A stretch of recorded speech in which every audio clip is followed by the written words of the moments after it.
আসসালামু আলাইকুম। এই রাস্তাটি গন্ডা টু শিবপুরের রাস্তা। রাস্তাটি নতুন পাকা করা হয়েছে।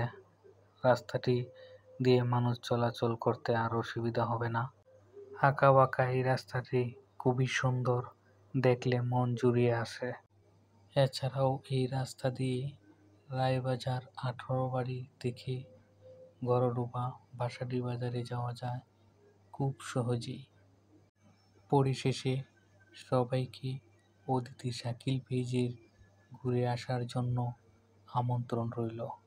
ধন্যবাদ সবাইকে।